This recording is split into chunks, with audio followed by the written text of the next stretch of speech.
आज मैं बात करने जा रहा हूं शब्दों की, कुछ ऐसे शब्द जो बाकी शब्दों से बिल्कुल अलग हैं। अभी मजा आएगा ना भिड़ो।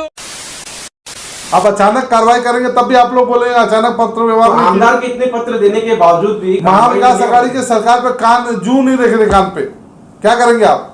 महाविकास अघाड़ी के सरकार पे कान जू नहीं रख रहे कान पे, क्या करेंगे आप?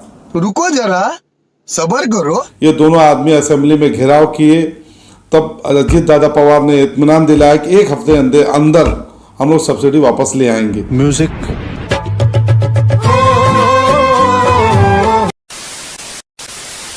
समाजवादी पार्टी के जो भी जिम्मेदारान ये जो आज जो धरना आंदोलन कर रहे हैं, मेरा उनसे आग्रह है कि पहले खुद के आमदार रईस शेख के खिलाफ में आंदोलन करें। के खिलाफ धरना आंदोलन कर रही है, जबकि हर शहर में हर राशनिंग एरिया में एक कमेटी रहती है और उसका चेयरमैन एमएलए रहता है।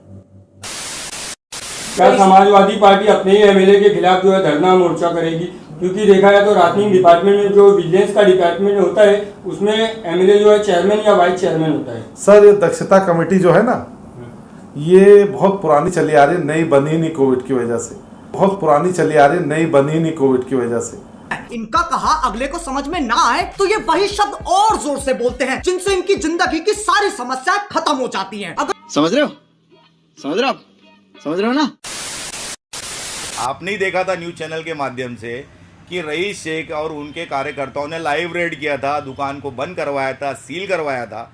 बाद में उसी नाम से वही दुकान नंबर, वही दुकान का मालिक, ओनर भी वही, वो दुकान चालू है। तो करप्शन कौन कर रहा है वो तो सबके सामने है। मैं तो साफ बोला कि अगर मैं ही चेयरमैन हूँ और मैं ही अगर धरना करने बैठूँ तो ये मेरे अपने ऊपर अविश्वास है। बागे फिरदौस पे और सागर प्लाजा के पास तो वो दुकान पे कार्रवाई क्यों नहीं हुई? क्योंकि अगर उसमें कुछ खामी थी तो आमदार साहब को एक्शन लेना चाहिए। आमदार साहब ने लेटर दिया, उसको कार्रवाई करने को बोला। कुछ लोगों पे कार्रवाई के जिम्मेदार पूरा एमएलए नहीं होता। एमएलए हमारे पास पूरा पत्र व्यवहार, हम उनको उस पर मजबूत कार्रवाई के लिए हम लोग दिए हुए।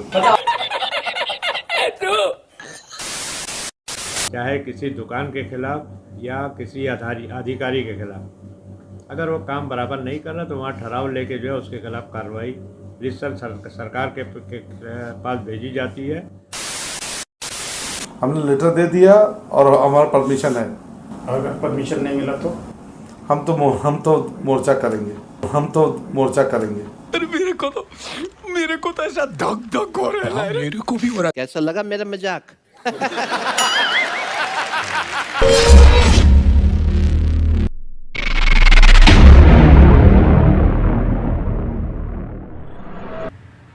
तारीख को समाजवादी पार्टी राशन कार्यालय पर एक धरना मोर्चा करने जा रही है। आप इस पर क्या कहेंगे शादाब?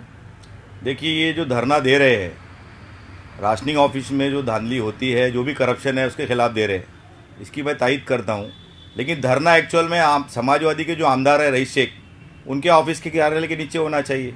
क्योंकि राशनिंग ऑफिस में जो भी धांधलियाँ और करप्शन जो हो रहा है, भाई विजिलेंस कमेटी के एज़ पर रूल एमएलए जो रईस शेख जो है उसके मेंबर है, और वो ही करप्शन को प्रोत्साहन दे रहे हैं क्या?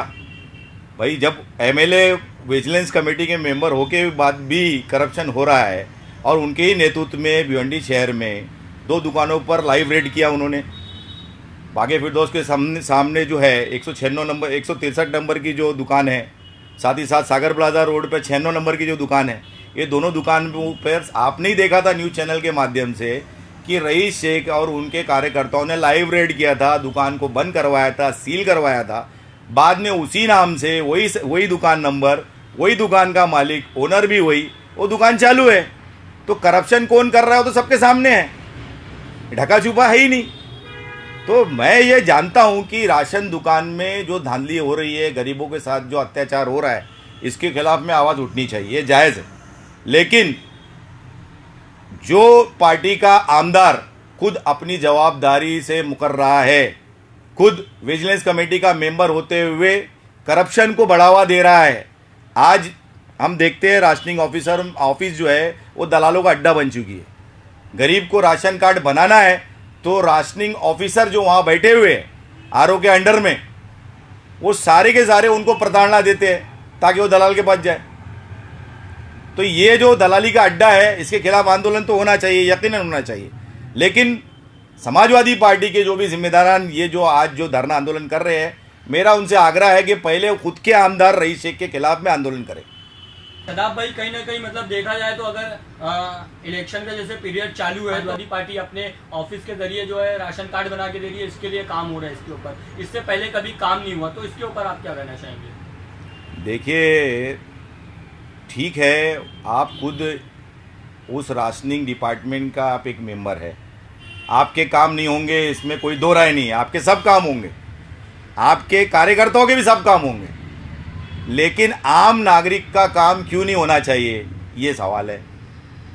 भाई, आपका कोई कार्यकर्ता 50 राशन कार्ड कैंप लगा के बना के दे देगा, मैं मानता हूँ, भाई आप आमदार हो, आप राशनिंग कमेटी के मेंबर हो, लेकिन आम नागरिक का काम क्यों नहीं होता? तो उसके खिलाफ बात होनी चाहिए। और ख़ास तौर पर जो इलेक्टेड मेंबर है, जिसका ऑलरेडी उस चीज़ में नियुक्ति हुई है, वो अगर जवाबदारी से भाग रहा है तो उसके खिलाफ बात होनी जरूरी है।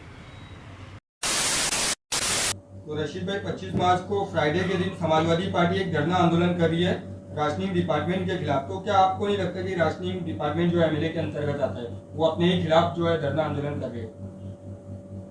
देखिए, मुझको अभी आपके ज़रिए पता चल रहा है कि 25 मार्च को समाजवादी पार्टी राशनिंग ऑफिस के खिलाफ जो भी मसला हो, मैं अभी तक उनका मेमोरेंडम देखा नहीं हूँ, उसके खिलाफ धरना आंदोलन कर रही है।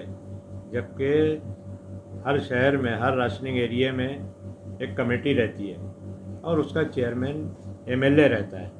अगर किसी के खिलाफ कुछ शिकायत है, अब यहाँ पर 137 एक्ट में 2 एमएलए आते हैं, ईस्ट और वेस्ट के, तो 2 एमएलए आते हैं, तो उसमें सीनियर एमएलए जो रहता है वो उसका चेयरमैन रहता है। जैसे यहाँ पर महेश चोगले सीनियर हैं, तो मुझको ऐसा, मेरी समझ से ऐसा है कि महेश चेयरमैन होंगे और वो को चेयरमैन होंगे, को अध्यक्ष होंगे, सह अध्यक्ष बोलते हैं हम लोग। तो दोनों रहेंगे, दोनों चला सकते हैं। वो अगर चेयरमैन नहीं आता है तो को चेयरमैन मीटिंग चलाता है।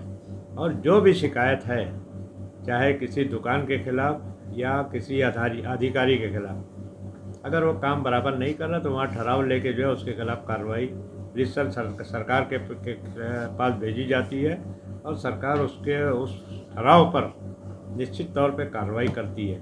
अब इनके मसाइल क्या हैं ये सब मुझे पता नहीं है, लेकिन एमएलए साहब जो भी हैं उनको कमेटी में ये विषय लेकर जो भी कमी है या जो शिकायत है उसको दूर करना चाहिए। कोई अभी 2 साल हो गए एमएलए को, कोई भी अधिकारी सस्पेंड नहीं हुआ है, तो कहीं ऐसा नहीं लगता कि चेयरमैन या को चेयरमैन रहते हुए कोई सस्पेंड नहीं हुआ? ये जो धरना मोर्चा किया जा रहा है सिर्फ पॉलिटिकल स्टंट है इलेक्शन को देखते हुए?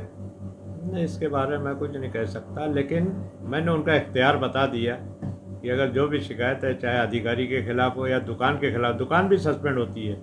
और दुकान सस्पेंड का मामला तो ऐसा है कि आप खुद जाके अगर शिकायत करो, उसकी इंक्वायरी होती है और क्या नाम है, उसको सस्पेंड किया जाता है वो दुकान को। रशीद भाई, दुकान के ऊपर मैं आपको बता दूं कि 2 दुकान को एमएलए रईस शेख साहब तो जो शिकायतकर्ता लोग को लेकर जाकर विजिट करे वहाँ पर, उसके बाद भी वो दुकान सस्पेंड नहीं होती। तो क्या इतना इख्तियार एमएलए को नहीं है कि अगर शिकायत पाई जाए, अगर उसमें कुछ कमी है तो उसको सस्पेंड किया जा सके? नहीं, मैं तो बताया ना कि कमेटी जो भी ठहराव भेजती है उस ठहराव को मानना सरकार का फर्ज रहता है और सरकार निश्चित तौर पे कार्रवाई करती है। कुछ समय लेती है। आज अगर आप शिकायत, अगर कमेटी का ठहराव आज जाता है तो 8 दिन, 15 दिन, महीना भर कभी चला जाता है, लेकिन कार्रवाई निश्चित तौर पे उसके ऊपर होती है। राशनों के मामले में जिस तरह से भ्रष्टाचारी हो रही है, तो इसका क्या यही एकमात्र रास्ता बचा है, धरना आंदोलन करना, या दूसरा भी है? नहीं, धरना आंदोलन राशन के ताल्लुक से जब कमेटी है और उसका चेयरमैन जो है किसी भी पार्टी का हो, ऐसा नहीं कि रूलिंग पार्टी का ही चेयरमैन होना चाहिए, ऐसा कुछ नहीं है। जो भी पार्टी का, वहाँ अगर एक एमएलए रहता है तो वो चाहे किसी भी पार्टी का, वो उसका चेयरमैन रहता है और उसके तहत वो मामलात आते हैं। अब एक बड़ा इशू है कि अब ये सब शिकायत जो है कम हो गई है। बहुत से दुकान की मुझको कंप्लेंट आती है, कभी कभी मैं उनको बोलता भी हूँ, फ़ोन करता हूँ, लिख के भी कभी ज़रूरत पड़ती है दे देते हैं। पूरा अनाज उनको मिलना चाहिए और उसका अगर जो भी मामलात आते हैं उसको कमेटी पे लेकर उसको आगे प्रोसेस करना चाहिए, ये तरीका है। और आज के दिनों में अभी मालूमात लिया तो मुझको पता चला कि पहले एफसीआई के गोडाउन से माल आ जाता था। एफसीआई के गोडाउन यही थे, क्या नाम, मंजूर फाटे पर। अब जो है यहाँ के गोडाउन बंद है और डायरेक्ट कलमबोली से माल लाना पड़ता है पोर्ट से। वो पोर्ट अडानी के हाथ में है। अब वहाँ से कभी दिन भर गाड़ियाँ नहीं लगती। ये सब तकालीफ हैं और ये इन सब मामलात को लेकर, और इसी वजह से मैं भी आपसे बात कर रहा था कि 1 महीने का अनाज जो फरवरी में मिलना चाहिए वो मार्च या अप्रैल में मिल रहा है। बैकलॉग चल रहा है, 2-2 महीने का, 1 महीने का अनाज नहीं मिलता है। तो इस ताल्लुक़ से मेरी राय, जो भी हो, एमएलए साहब हों या जो भी उनके सहकारी हों, उनसे दरख्वास्त है कि वो सरकार के सामने ये मसला रखकर इसका हल निकालें। इसके साथ सरकार के पास या कंसर्न मिनिस्टर के पास बैठक लेकर, और भुजबल साहब बहुत सीनियर मिनिस्टर हैं, पावरफुल मिनिस्टर हैं, वो फ़ौरन इसका हल निकालेंगे। भाई आपका एफसीआई का गोडाउन क्यों बंद है। बिना किसी तरह का फॉलोअप लेते हुए सिर्फ धरना करना कितना सही है? क्योंकि देखा जाए तो आप भी एमएलए रह चुके हैं, तो आपने कितनी बार धरना आंदोलन किया राशनिंग के खिलाफ, या अगर नहीं किया तो क्यों नहीं किया? देखिए, मैं इसका जवाब ही नहीं दे पाऊँगा। धरना, मैं तो साफ बोला कि अगर मैं ही चेयरमैन हूँ और मैं ही अगर धरना करने बैठूँ तो ये मेरे अपने ऊपर अविश्वास है। तो कोशिश ये करनी चाहिए कि अधिकारी रहता है, उस कमेटी का सेक्रेटरी अधिकारी रहता है जो मेन राशनिंग ऑफिसर है, उसके साथ बैठ के इसका हल निकालना चाहिए। और अगर वो हल निकालने में अगर नाअहल है वो, तो उसके खिलाफ कार्रवाई करके दूसरा अधिकारी आएगा। सरकार के पास उसका वो चैनल है, उस चैनल से जाएंगे तो ऐसा ज़रूरी है कि उसके वो। ठीक है, बहुत बहुत शुक्रिया।